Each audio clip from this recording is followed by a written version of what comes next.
Saudara yang terkasih, setiap memasuki bulan Desember, umat Katolik dan Kristen di seluruh dunia memiliki perasaan yang khusus. Jiwa mereka tertuju untuk merayakan tanggal 25 Desember sebagai Christmas Day atau Hari Natal. Saudara-saudara, alangkah baiknya kalau kita mengetahui penetapan tanggal 25 Desember sebagai Hari Natal. Mari saudara-saudara kita ikuti video berikut supaya kita lebih jelas sehingga kita bisa mengambil keputusan untuk melangkah ke jalan yang seharusnya.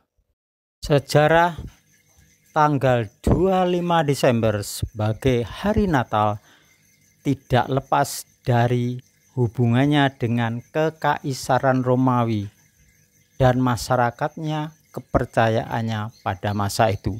Saudara-saudara yang terkasih, sebelum Kaisar Konstantin memerintah sekitar tahun 300-an Masehi, kaisar-kaisar sebelumnya adalah kaisar-kaisar yang sangat keji, kejam, anti Israel, anti Yahudi, anti pengikut Yeshua Masias Sang Mesias.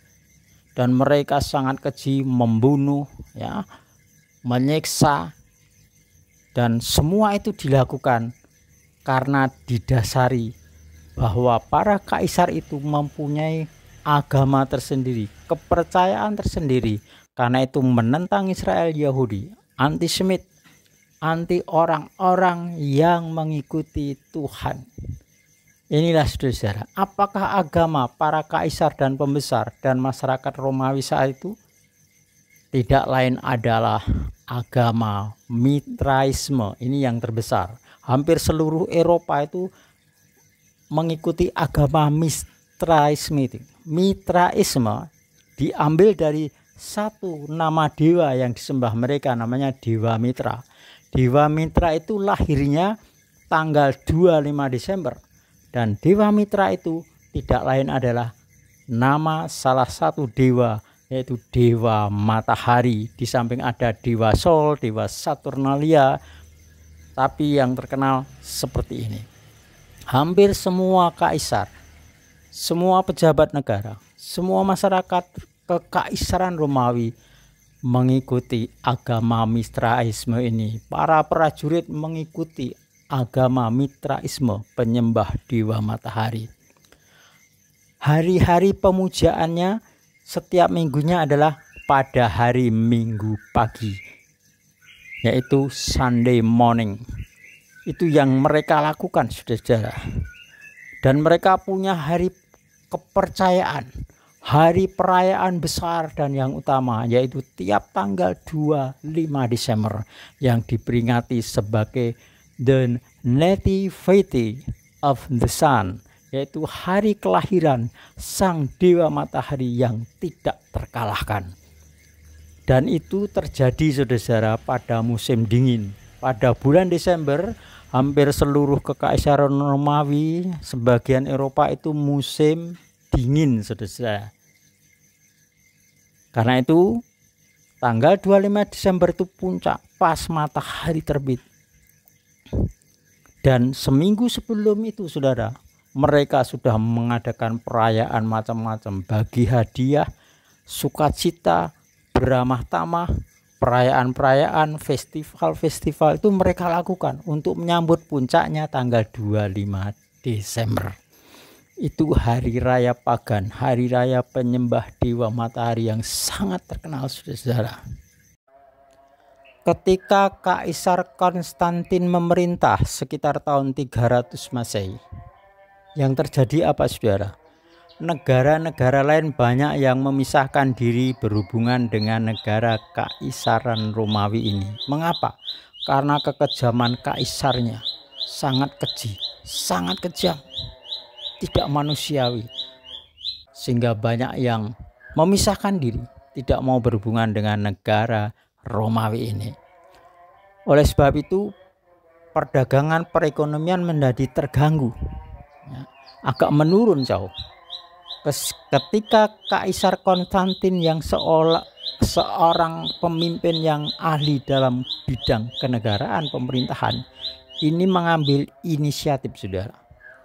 Semua pejabat, semua rakyat yang beragama Mitraisme, penyembah dewa matahari ini, tiba-tiba Kaisar Konstantin mengambil keputusan semua agama Mitraisme, juga semua penyembah dewa-dewa lain atau agama-agama pagan di bawah kuasa Kekaisaran Romawi harus berubah menjadi orang Katolik, beragama Katolik.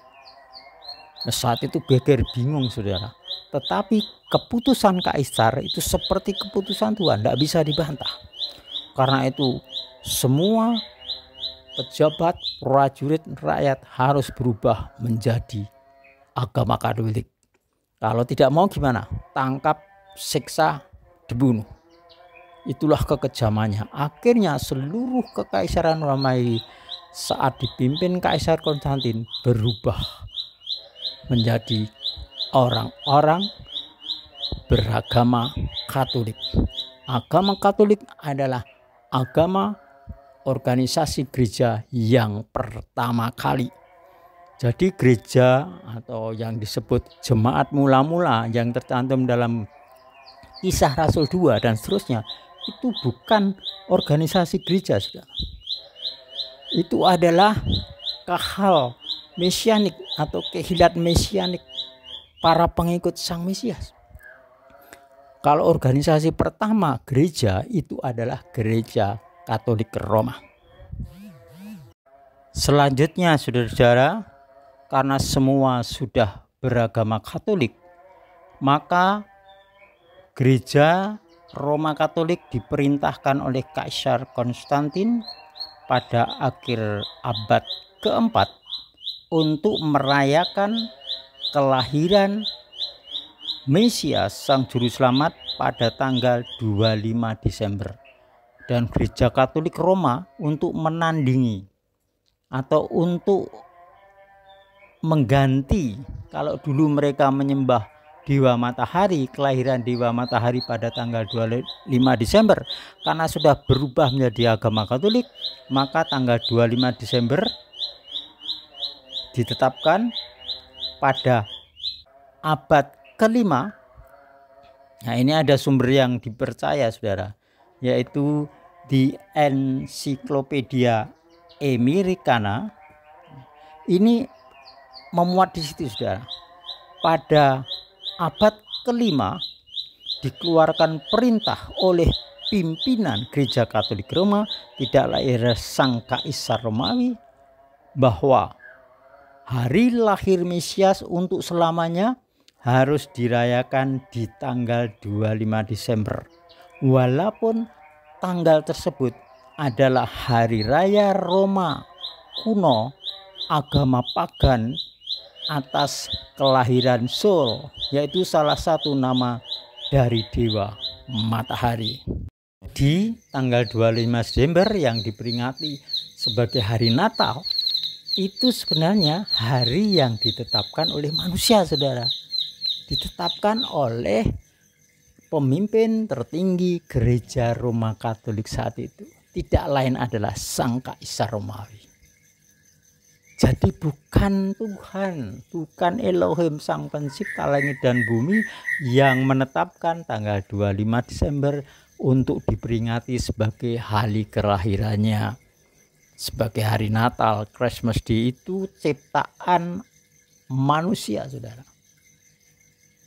Ciptaan manusia, pemimpin Gereja Roma Katolik. Ini perlu dipahami betul, saudara, supaya kita mengerti. Jadi saudara jangan terlalu kencang memegang tanggal 25 Desember hari kudus kelahiran Sang Mesias. Bukan, saudara. Saudara tertipu. Itu hanya ditetapkan untuk pengganti kelahiran Dewa Sol, karena mereka sebelumnya kan menyembah Dewa Matahari, terus diubah harus menjadi Katolik. Nah, Dewa Matahari diganti dengan Mesias. Karena itu masyarakat saya itu bingung. Berarti Mesias itu juga Sol, sang Dewa Matahari. Di tanggal 25 Desember yang diperingati sebagai hari Natal, itu sebenarnya hari yang ditetapkan oleh manusia, saudara. Ditetapkan oleh pemimpin tertinggi gereja Roma Katolik saat itu. Tidak lain adalah Sang Kaisar Romawi.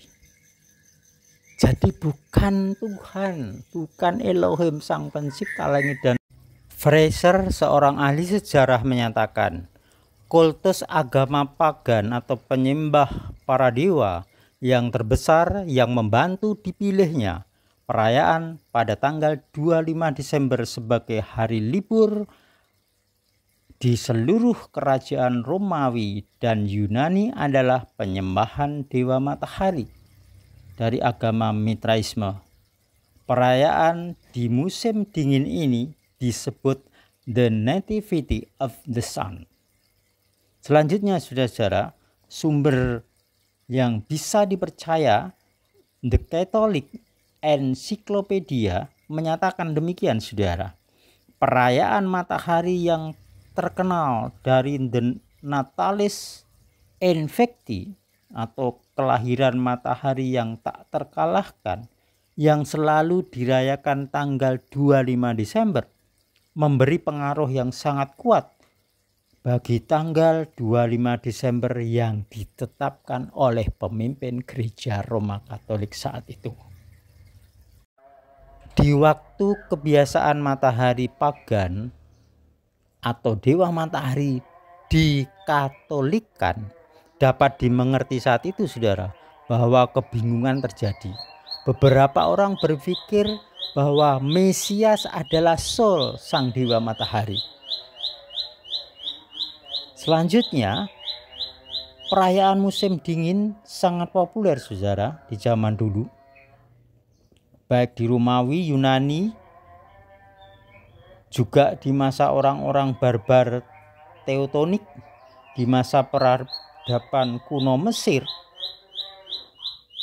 Periode di mana titik balik matahari terjadi di musim dingin adalah periode kesukacitaan dan perayaan. Karena musim ini begitu populer, itu diadopsi sebagai saat lahirnya Mesias oleh gereja Roma Katolik.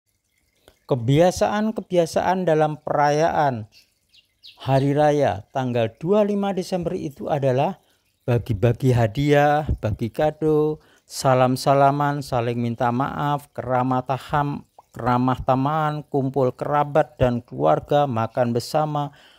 Perayaan-perayaan, festival-festival dilangsungkan seminggu sebelumnya dari tanggal 25 Desember itu. Dan puncaknya tanggal 25 Desember itu, saudara-saudara.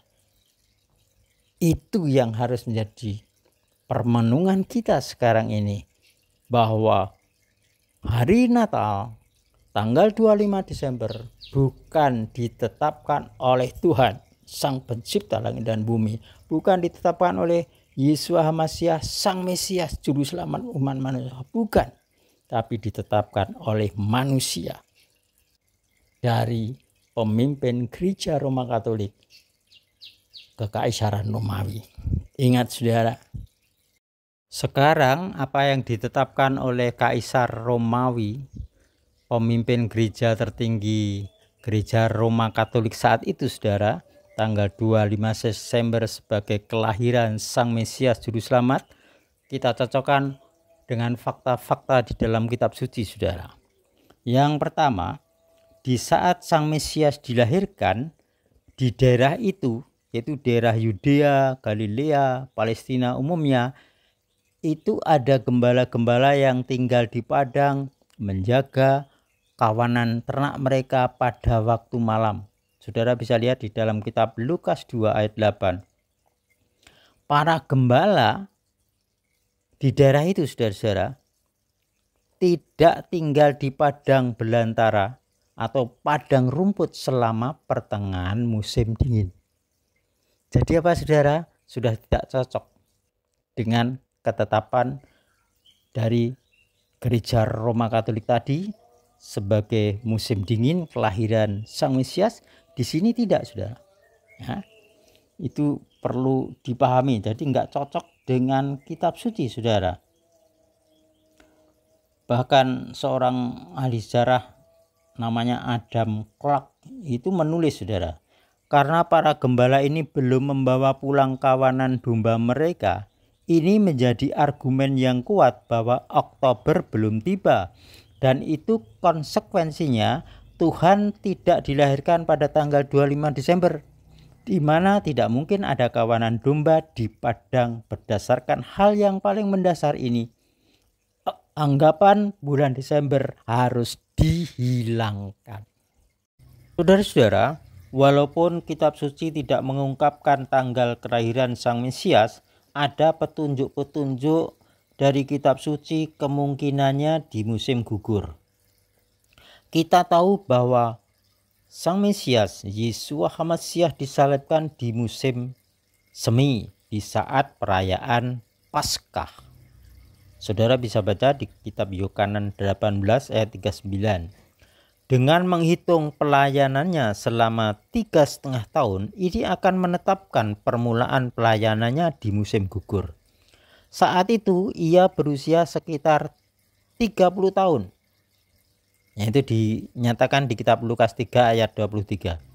Usia yang dianggap dewasa bagi pria di mana orang Israel untuk melayani. Saudara bisa baca di Bilangan 4 ayat 3.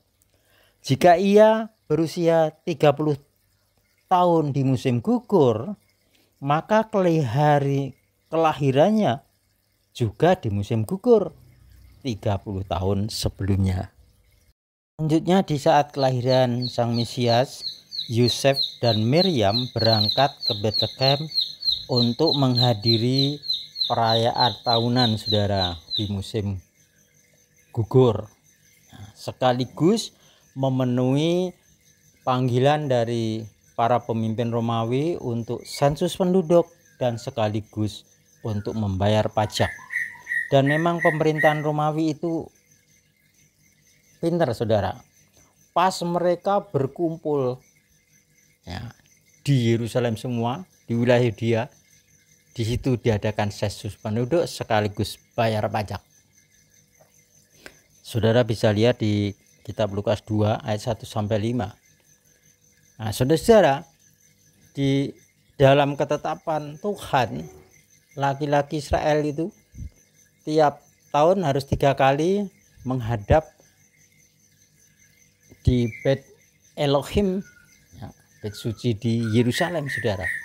Hari raya roti tidak beragi, hari raya Shavuot, dan yang ketiga hari raya Tabernakel atau Sukot. Nah, hari raya Sukot itu terjadi pada musim gugur, saudara. Nah, pas mereka kumpul, mereka kumpul tadi untuk mengikuti sensus sekaligus bayar pajak dan merayakan hari raya Sukot itu bersamaan, saudara. Jadi tidak ada catatan yang menunjukkan bahwa pertengahan musim dingin adalah waktu untuk merayakan hari raya Elohim Yahweh atau untuk sensus dan membayar pajak. Waktu yang lebih logis tentunya adalah musim gugur, yaitu di akhir panen. Jika ini yang benar, maka itu adalah saat hari raya peniupan sangkakala di Yerusalem, yang dapat menjelaskan kenapa Miriam pergi bersama Yosef, Lukas 2 ayat 41. Ini juga dapat menjelaskan kenapa bahkan di Bethlehem Efrata tidak ada tempat bagi mereka di rumah penginapan. Datanya di Lukas 2 ayat 7.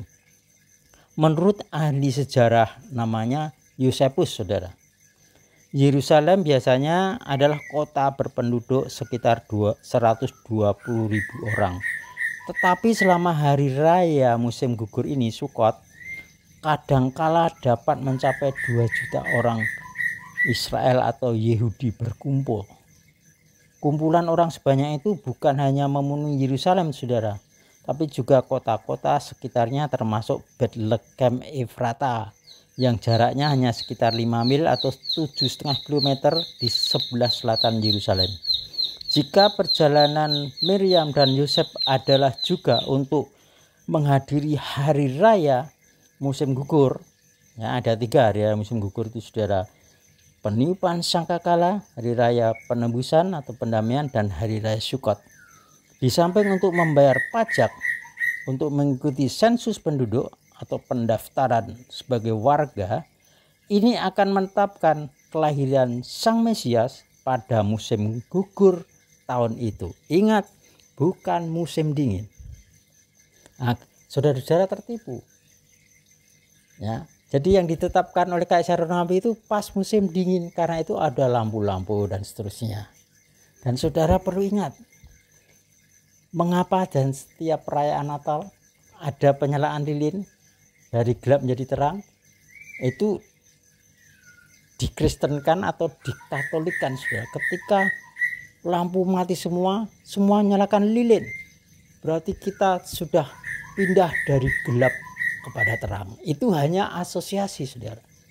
Tapi sebenarnya dasar itu dari ritual pagan, penyembahan dewa-dewa. Yaitu ketika lilin dinyalakan, itu api lilin itu menunjukkan kehadiran sang dewa matahari. Jadi hampir semua di organisasi gereja Katolik itu dikatolikan, saudara. Yang pagan, penyembahan dewa itu dikatolikan. Ya, ini perlu dipahami, saudara. Sekarang saatnya saudara memilih. Sekarang saatnya saudara mengambil keputusan. Dan Tuhan Sang Pencipta langit dan bumi, Roh Kudus menerangi saudara untuk saudara melangkah ke jalan yang benar sesuai kehendak Bapa. Haleluya. Amin.